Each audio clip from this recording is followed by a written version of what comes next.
No es una monarquía hereditaria, sino que es selectiva y no se ponen de acuerdo sobre quién va a ser el siguiente. Siempre hay dos rivales. ¡Viva nuestro nuevo rey, Hildegardo! Unas veces se llega a un acuerdo y uno de ellos se somete al otro, pero la mayor parte de las veces empieza una guerra. Con lo cual, la sucesión a los reyes godos significa una guerra civil. Hay muchos reyes godos que mueren asesinados.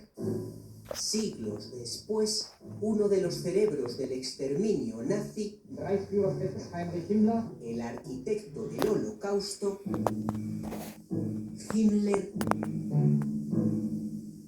quiso seguir la pista de nuestros visigodos hasta aquí, donde el franquismo quería demostrar de paso que nosotros también éramos un poquito arios, porque aquí descansaron los huesos de centenares de visigodos durante siglos hasta que fueron descubiertos.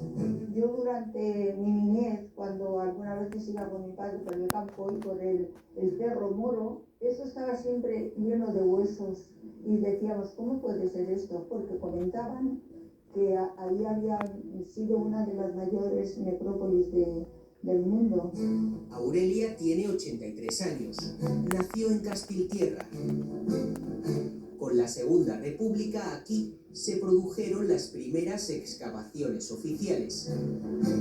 Iban a hacer las excavaciones para ganarse unas pesetillas o lo que fuera. Y ahí estaba su padre, primo de la iglesia. Y las 5 pesetas que cobró por jornal antes de que la victoria fascista en la guerra civil y él, Julio Martínez Santaolalla, El comisario general de excavaciones, cambiasen el rumbo de Castiltierra. Fue tomada como un elemento de referencia para intentar ver el impacto de la presencia de los visigodos en la península ibérica.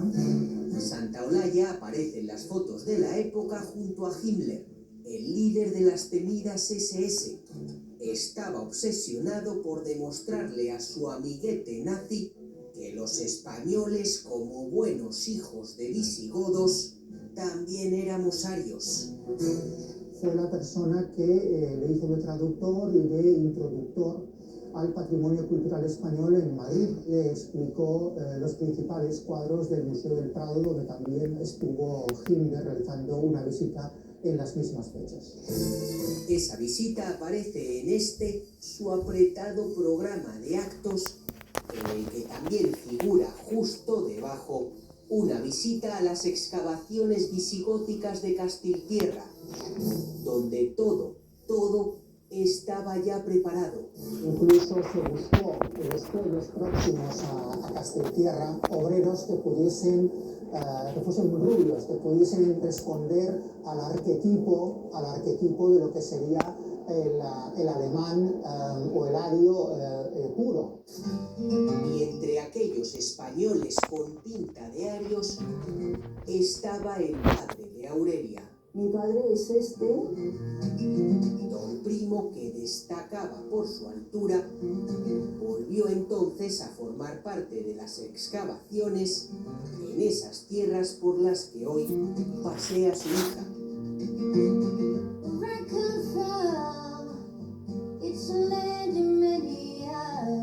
Fue justo ahí donde señala, donde encontró un tesoro visigodo de valor incalculable. De pronto se encontró con una licorera de oro con sus 5 copitas. Se las entregó al anticuario, al que dirigía las excavaciones, a cambio de un vestido para mi hermana la mayor. Himmler no llegó nunca a Castiltierra. La visita se canceló. Parece ser que no llegó a ir a Castiltierra porque llovía mucho y el tiempo se lo impidió. Y de aquella aventura solo quedó ese vestido rojo del que Aurelia solo guarda el recuerdo. Vestido que hemos llevado todas las semanas, un vestido rojo, claro, le llamábamos siempre el vestido del anticuario. Ahí no había más que lo que no valía para la una, pues la otra que venía detrás lo tenía que gastar. un vestido por un pedazo de nuestra historia. Un tesoro del que de momento se ha perdido el rastro. Lo llevaron para Alemania porque después lo han querido reclamar España y dice que como no está catalogado, que no tenemos derecho a nada. Por el hundimiento de Alemania al final de la Segunda Guerra Mundial, algunas de las piezas no regresaron a España y se encuentran todavía en colecciones alemanas. Las piezas nunca volvieron y de nuestro originario nunca más se supo. Pero los reyes godos, oye, de carrerilla. Recareo, bambas, sentilla. Les pedimos ahora que completen la lista de los líderes de la península que vinieron después. La de los musulmanes, que empieza con Abderramán. Te voy a hacer otra pregunta. Si yo le digo un nombre, a ver si me sabe decir alguno más también. Como por ejemplo, Abderramán. Abderramán. Y sin contar a este señor que se ha escapado de pasapalabra, Abderramán I, Hisham, Alakam, Abderramán II, Mohammad, Al-Mundir, Abdallah, Abderramán III, Alakam II, Hisham II, y el califato se rompió y vinieron los reinos de Taif. al resto esta otra lista le suena más bien poco. Ostras, pues ¿De esta lista? no. Si eran los reyes de los... No, los ¿cómo eran los? Egipcios puede ser. ¿Cómo se llamaba esto? Los musulmanes. Abderramán III, Abderramán II. Abderramán I, Abderramán II, primero, segundo, tercero. Los Abderramán I, Abderramán III también era muy famoso. Allí fue la bendición. Algún nombre se sabe, sí, pero reconocen que en la escuela no le ponían tanto empeño a la hora de enseñarles ese tema. Estudiaban muy por encima, yo creo, muy por encima, porque la cultura árabe, que ha sido muy importante en España, tampoco la hemos valorado mucho, yo creo. Tampoco nos lo han enseñado mucho. 700 años y sabemos muy poco. La verdad es que es esta. Yo no digo que no haya que conocer esto, porque también es historia. Pero también lo otro, porque son nuestras raíces. Raíces, las que se hunden en nuestra tierra para determinar nuestra forma de ser. Arriba tus raíces cristianas, aquellos valores auténticos que hicieron gloriosa tu historia. Asentada en las raíces cristianas.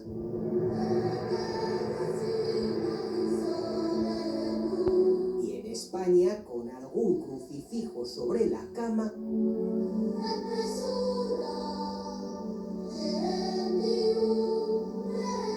y con grupis de lo altísimo,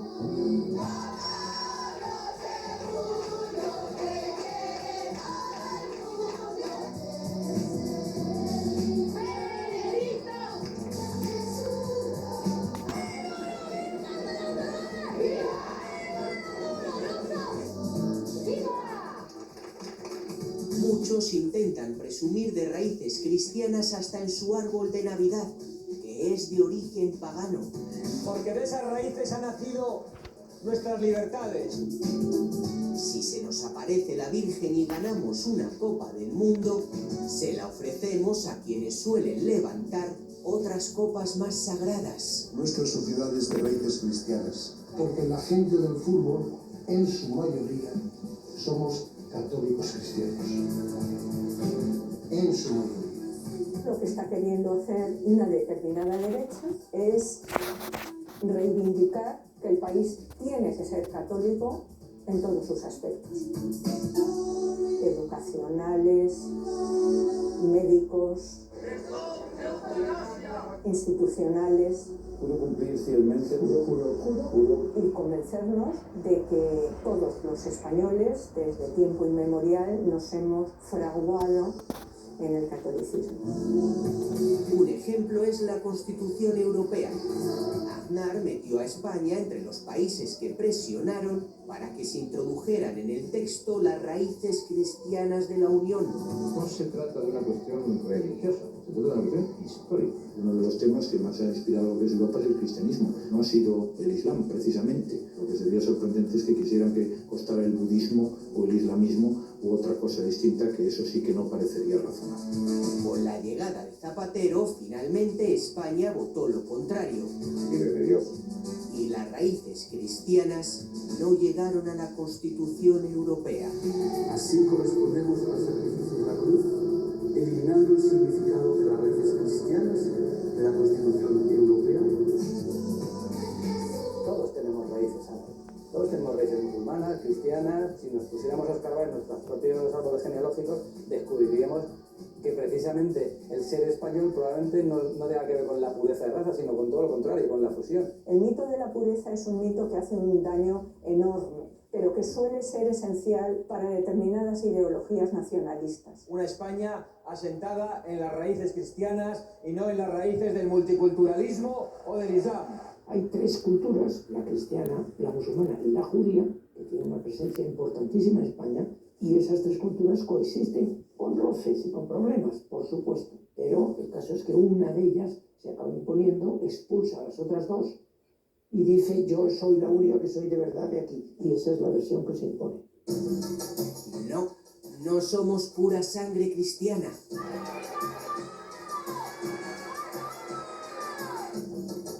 Y de eso nos damos cuenta a menudo.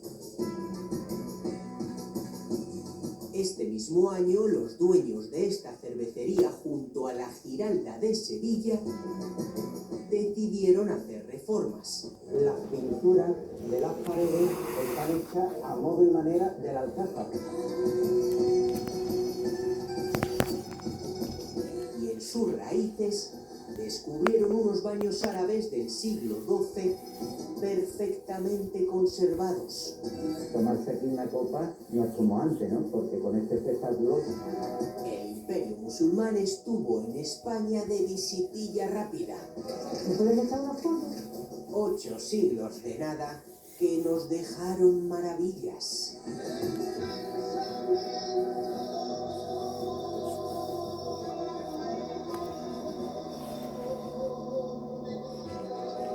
Sí, para un musulmán español del siglo XI, XII, XIII, XV, pues este era su tierra, por supuesto. Él se consideraba hispano. ¿Es entonces correcto hablar de invasión? La invasión de los árabes en el año 711. Ni siquiera hay una prueba contundente de que los musulmanes invadieran militarmente España, y que no fuera más bien una invasión cultural. La idea casi de cómic de unas gentes con unos alfanjes y unos caballos entrando a saco y cortando cabezas no es como sucedieron las cosas históricamente. La conquista de la península, como probablemente sucedió con la conquista americana, requirió de la complicidad de una parte de las clases dirigentes visigodas en un momento de rivalidad por el poder, pero no fue una invasión a sangre y fuego. La mayor parte del territorio peninsular se ganó por pactos. Hay quien reclama perdón hoy por lo que pasó hace siglos, como el presidente de México. Se pida perdón a los pueblos originarios. Dice usted que España tiene que pedir perdón. ¿Y usted cómo se llama? Yo me llamo Andrés Manuel López Obrador. ¿Andrés? ¿Por parte de los aztecas? Es que si no hubiesen pasado algunas cosas, usted no estaría ahí. Ni podría haber sido bautizado. Ni podría haberse producido la evangelización de América. Digo. Eso es. Sin España no se hubiera producido la civilización de aquellos indios con taparrabos de América. Así que como líder del Frente Popular Cristiano, Aznar, magnánimo, podría reclamar el perdón para nosotros. porque ningún musulmán le ha pedido a él perdón por ocupar España durante 8 siglos. Que tú le pida perdón a alguien del pasado supone que tú te identificas con otro alguien. Un liberalismo de raíz cristiana. La agenda que hay detrás de todo eso es reivindicar una esencia cristiana para los habitantes de la península ibérica. Y yo no le voy a decir a los musulmanes que nos tienen que pedir perdón por entrar en el 711, ni por cometer las barbaridades que cometieron, estoy seguro. Eso, alcalde. Los musulmanes nos invadieron en el 711 e hicieron barbaridades. Y a cambio los árabes, tras 8 siglos de sometimiento, ¿qué nos han dado? Nos han traído el alcantarillado. Quieto ahí, el alcantarillado, que antes tenía que oler fatal. Pero aparte de eso, ¿qué nos han dado los árabes, Conocimientos matemáticos, geométricos o algebraicos. La matemática, la introducción del cero. No cualquier cero, Cero patatero. A ver, las matemáticas, por supuesto, eso ni se menciona. Pero aparte de eso, ¿qué? La parte de los regadíos. Tareas relacionadas con la agricultura que fueron muy importantes. Las alcachofas, por ejemplo. Viendo este campo de alcachofas.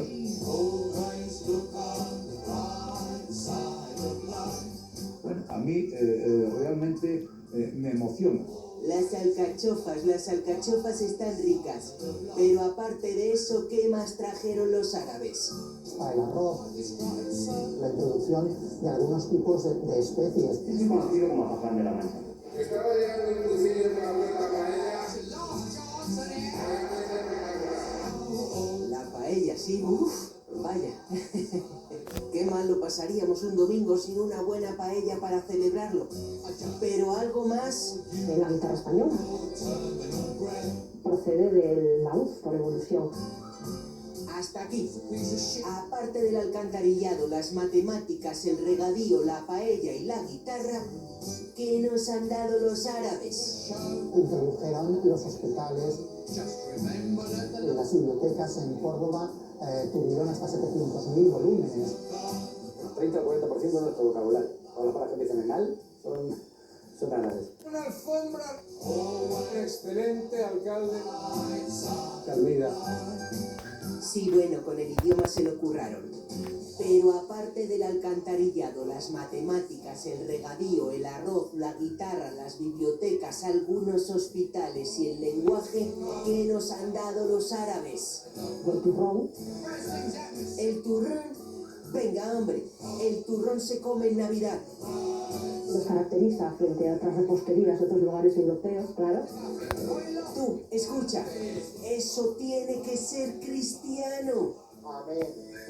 La impronta musulmana en España es importantísima. No me doy por aludido porque no soy musulmán. La enseñanza de la historia tendría que abordarse de una manera muy seria y replantearse. ¿Qué les enseñamos a los chicos y a las chicas en los colegios y en las facultades? Lo mismo que conoce, si es que lo conoce, Alfonso X el Sabio, a Abderrahmán de Córdoba o a determinados filósofos o pensadores como parte de la historia del territorio que ahora llamamos España. Esta es una aventura con cierta tonada. Y yo le digo que mi Dios enviará una tormenta de truenos y relámpagos. De telenovela. Santiago, mi abuela me ha mandado asesinarte. La historia de Santiago Apóstol, patrón de España. Santiago es uno de los 12 discípulos de Jesús y está en el top 3 de los preferidos junto a Juan, su hermano, el evangelista, y Pedro, que fue el primer papa. La mano de Dios nos salvó de mi ira. Se le llamaba ya en tiempos de Jesús el hijo del trueno porque Santiago era el más arrojado, el más valiente. Santiago, ¿otra vez? También el más inconsciente de los 12. Aquel Santiago interpelado aquí por Ana Obregón. ¿Cuántos problemas causa Santiago? Según las hispánicas leyendas, llegó hasta el fin del mundo romano, es decir, nuestra península ibérica, para evangelizar. Traigo la palabra del Señor. Y éxito, Soy un enviado de Dios. ¡Muévanse! tuvo más bien poquito. Escuchen la buena nueva que les traigo. No hay restos de la presencia física de Santiago en España. Si estuvo, su presencia fue un absoluto fracaso porque no dejó pozo. Las cosas aquí no han salido tan bien.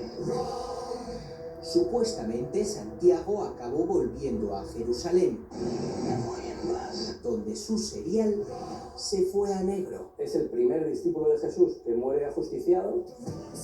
Jesús Bastante es periodista.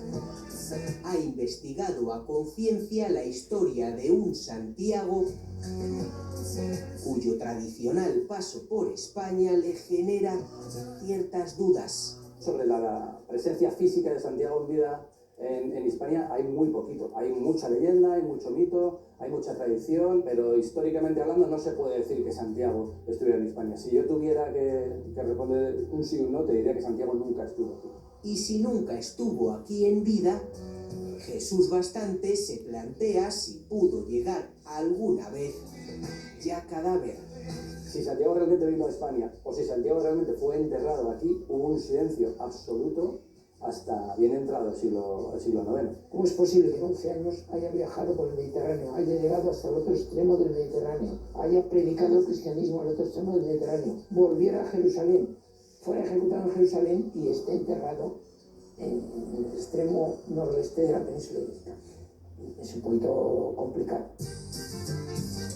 Buscamos respuestas en el lugar de los supuestos hechos, la catedral de la ciudad que lleva su nombre, el final de miles de peregrinos, de miles de kilómetros, que mueven casi 400 millones de euros. A Santiago voy ligerito caminando y con mi durante todo el camino. me va mojando.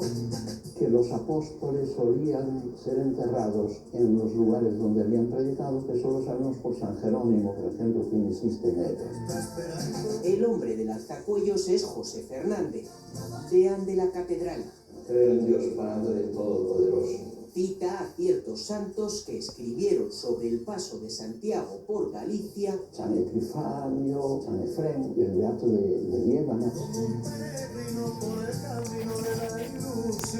Unos cuantos siglos después de su muerte, como prueba de que son los restos del mismísimo apóstol Santiago ante quien se inclina. Hay personas que discuten que sean realmente estos los restos del apóstol que estén aquí. ¿Qué pruebas tenemos o qué se les puede decir a esa gente para convencerla de que realmente estos son los restos del apóstol? Bueno, desde luego lo que sabemos es que son restos de personas del siglo I, ¿no? Eso sí que se ha hecho la prueba del isótopo de carbono 14. Lo del carbono 14 para conocer la fecha aproximada de los restos de Santiago no lo sabíamos. Así que tras la entrevista volvemos a llamar a la catedral y nos aclaran que la prueba de carbono 14 nunca se hizo y que el deán, vaya, se equivocó. No se ha hecho una prueba de carbono 14. Es más, nadie entiende por qué no se hace una prueba de carbono 14, porque si los peregrinos van visitando Santiago desde tiempo inmemorial, estoy convencido de que seguirían haciéndolo después de determinar si son o no son los huesos de Santiago. Porque Santiago hoy es mucho más que una cuestión de fe. Calzarse las botas es un reto común. El de recorrer un paisaje que vertebra a España desde hace siglos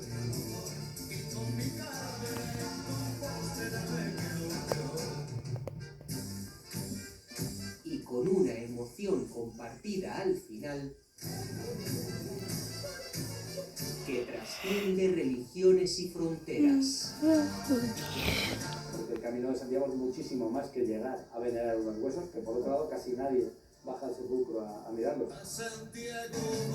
Todos se entretienen en abrazar al apóstol.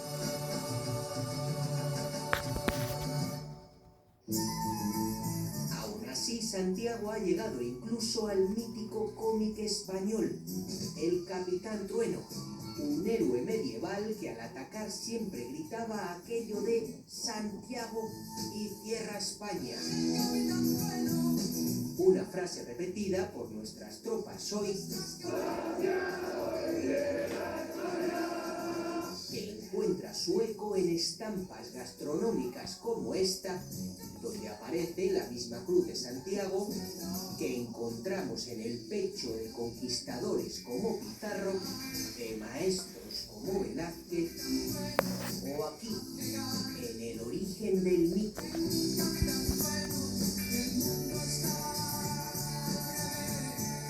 En este hermoso castillo que emerge entre la niebla, el de Clavijo, en La Rioja. El lugar donde, según la leyenda, en el siglo IX, el judío Santiago hizo su aparición 8 siglos después de morir, ayudando en la reconquista cristiana de la patria. Se produce, dicen que se produce, porque en realidad jamás tuvo lugar, una batalla mítica, mística y fundacional, que es la batalla de Clavijo.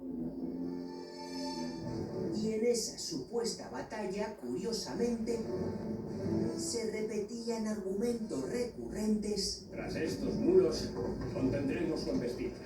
Que incluso hemos visto recientemente en superproducciones. En El Señor de los Anillos, los buenos se enfrentan a un ejército infinitamente superior. Vaya, exactamente igual que Santiago en la batalla de Clavijo. La desproporción es brutal. Hay 10 veces más musulmanes que cristianos. Pero cuando parece que todo está perdido, Espera mi llegada con la primera luz del 5.º día. Al alba, mira al este. aparece deslumbrante la salvación.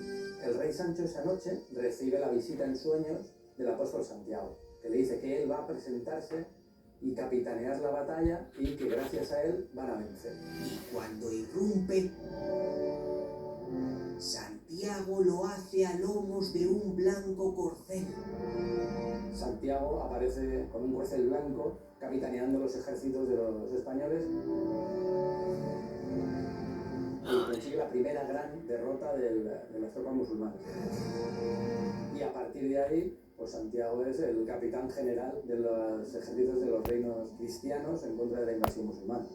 Tras la batalla de Clavijo, Santiago Matamoros ascendió a mito fundacional.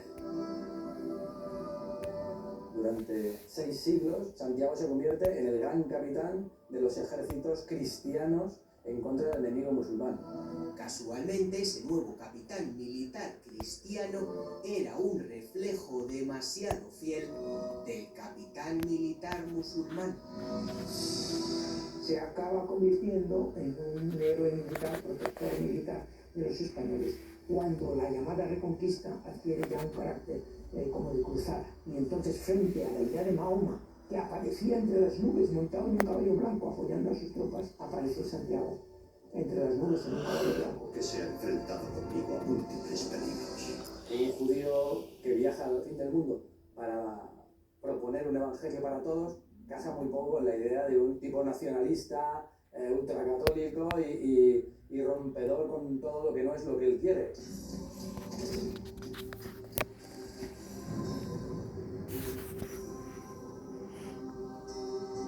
En medio de las explosiones de esta revolución, sufrió uno de los símbolos de la leyenda de Don Pelayo. Los huelguistas incendiaron edificios, combatieron al ejército republicano y dinamitaron la catedral de Oviedo. Dentro estaba la Cruz de la Victoria, la que habría llevado en su mano el héroe Astur cuando derrotó a los árabes. Así que cuando Franco ganó la guerra, le entraron las prisas por restaurar la reliquia que habían dañado los herejes, aunque fuera con lo primero que hubiera a mano. Fue sometida a un proceso de reposición fundamentalmente de la fe sin ningún criterio más que el de rellenar huecos. Por ejemplo, pues, se sabe que las esmeraldas, que son de color verde, fueron confeccionadas con cristal oscuro, extraído pues, probablemente de cristales de botella de sidra.